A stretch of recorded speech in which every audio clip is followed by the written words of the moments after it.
नमस्कार, news state देख रहे हैं, मैं हूं आपके साथ शुभम त्रिपाठी। यूपी के सियासी रण में तीसरे चरण का चुनाव बेशक खत्म हो गया, लेकिन तीसरे चरण की वोटिंग से पहले चुनाव में आतंकवाद की भी एंट्री हो गई है, जिसकी गूंज बाकी के चरणों में भी खूब सुनाई देने वाली है। तो इस पूरी रिपोर्ट के जरिए अपने विषय को समझा हमारे साथ जो खास मेहमान इस वक्त जुड़ रहे हैं, उनका परिचय आपसे करवाते हैं। वरिष्ठ पत्रकार एनके सिंह हमारे साथ जुड़ रहे हैं, जावेद अहमद समाजवादी पार्टी के प्रवक्ता हमारे साथ जुड़ रहे हैं, संजय चौधरी बीजेपी प्रवक्ता हमारे साथ जुड़ रहे हैं, और अब से कुछ देर में हमारे साथ हमारे वरिष्ठ सहयोगी धीरेन्द्र पुंडीर भी जुड़ेंगे और कांग्रेस से हमारे साथ अंशु अवस्थी भी जुड़ेंगे।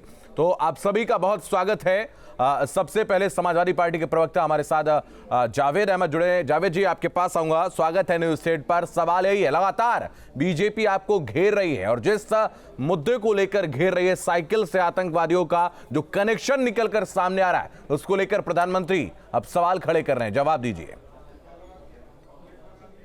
प्रधानमंत्री अब चुनाव के समय क्यों आए? अगर हमारा कनेक्शन था तो हम पर मुकदमे क्यों चलाने का काम नहीं किया? और आतंकवाद समर्थक देश और उसकी खुफिया एजेंसियों से साठगांठ और साजिश करके भारत के वीर जवानों को सेना के शहीद करा देने वाले और देश में बिना मुकदमा चलाए पाकिस्तानी आतंकवादी को अफगानिस्तान के मार्फत पाकिस्तान तक ले जाने वाले कौन है? शुभम जी, उस पर भी जरा चर्चा कर ली जाए। हम उस पर भी चर्चा करेंगे। आपसे सवाल किया, उसका जवाब दीजिए। नहीं, उस पर देखिए, आज ये चुनाव, देखिए यही तो जनता पार्टी की विफलताओं ये डिबेट की जो गरिमा होती है ना, उसको बनाए रखिए। जो सवाल किया जाए उस पर आप जवाब दीजिए, और फिर आप जो प्रश्न कर रहे हैं उसका जवाब भी हम अगले प्रवक्ता से लेंगे। आप यहाँ सवाल पूछने के लिए नहीं बैठे, आप यहाँ पर जवाब देने के लिए बैठे हैं। मंत्री पे आज चोट हो गई तो आपको नहीं, मैं बीजेपी प्रवक्ता से उसका जवाब मांगूंगा भाई। मैं तो बीजेपी प्रवक्ता से जवाब शुरुआत कर। देखिए, इन शब्दों का प्रयोग कर रहे हैं, मैं तो कर ही नहीं रहा हूँ। आदत छोड़ दीजिए। आप बताएंगे क्या पूछना है क्या नहीं पूछना है। नहीं, आप बताएंगे क्या पूछना है क्या नहीं पूछना है। बताएंगे हमको, आप बताएंगे। जो सवाल पूछा जा रहा है उसका जवाब दीजिए। आप गुलामी करते हो। देखिए, इन शब्दों का प्रयोग मत करिए आप, ठीक है? इन शब्दों का प्रयोग मत करिए। जब सवाल का जवाब नहीं देख पाते हैं तो सबसे आसान है मीडिया पर सवाल खड़े कर दो। प्रधानमंत्री ने बुलाया था। मैं जवाब बीजेपी से भी लूंगा। चलिए ठीक है, आपके पास बात करने के लिए जवाब ही नहीं है।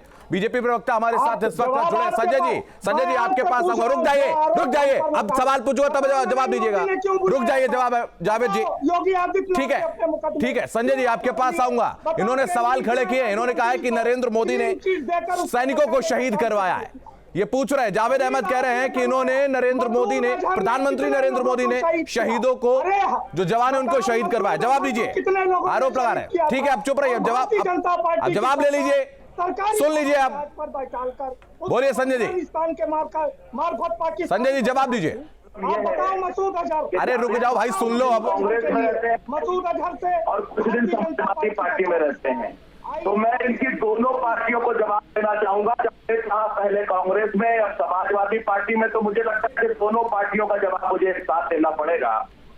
जब अखिलेश जी जो आतंकवादियों के पिता के साथ जब शर्मसार होते हुए जनता ने देख लिया है, तो मुझे लगता है कि इन आतंक के समर्थक पार्टी के अंदर बहुत बौखलाहट बढ़ गई है। इनको लग रहा है कि इन्होंने जो पूरा का पूरा वातावरण बनाया उसमें शर्मसार हो रहे हैं। ये आतंक के समर्थक हैं और आतंक के समर्थक हैं कि इनकी पहली पार्टी कांग्रेस भी ऐसी करती थी।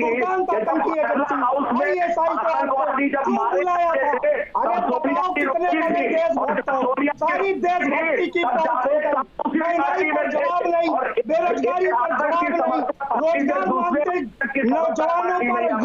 पुलिस ने लाठियां चलाने का काम किया। समाजवादी पार्टी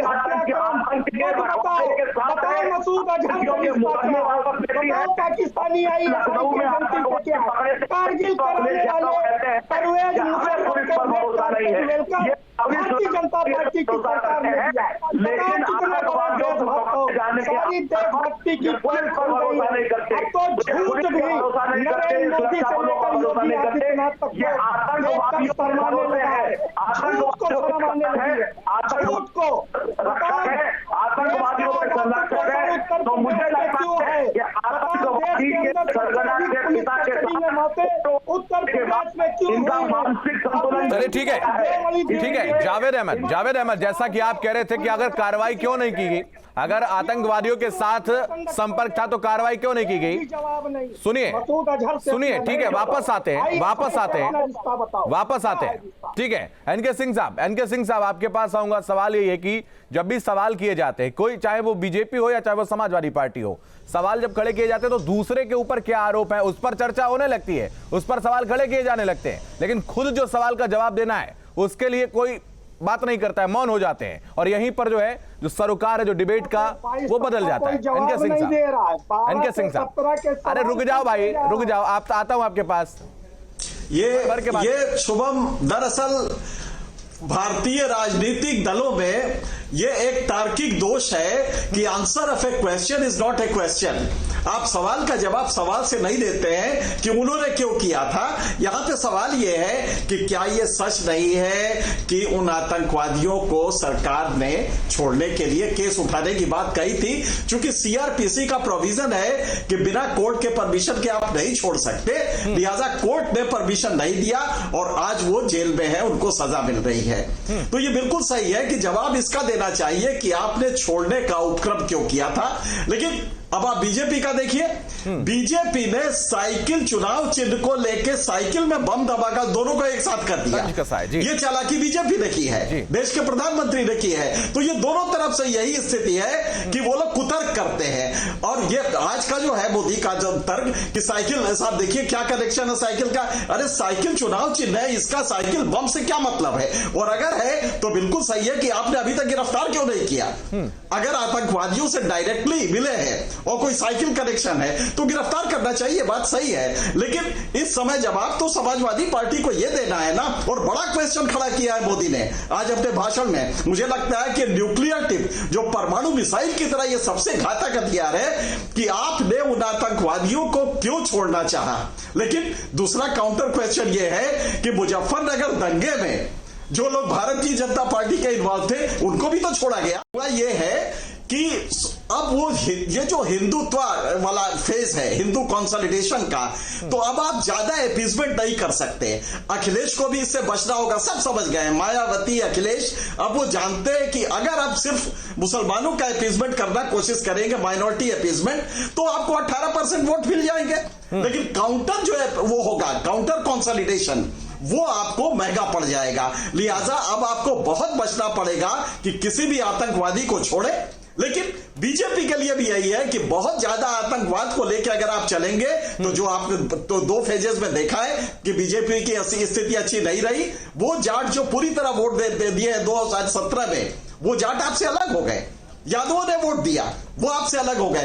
तो बीजेपी को भी देखना पड़ेगा कि एक्सेसिव जो आतंकवाद का इशू है या रिलीजियस इशू है उसको आप न लाए, प्योर आप विकास के मुद्दे पे रहें। और ये दोनों पार्टियों के लिए अब जरूरी हो गया है कि किसी भी कम्युनिटी का अपीजमेंट करके अगर आप चाहें कि आप सत्ता में रहेंगे तो अब ये नहीं होगा। अखिलेश यादव को भी ये सोचना पड़ेगा।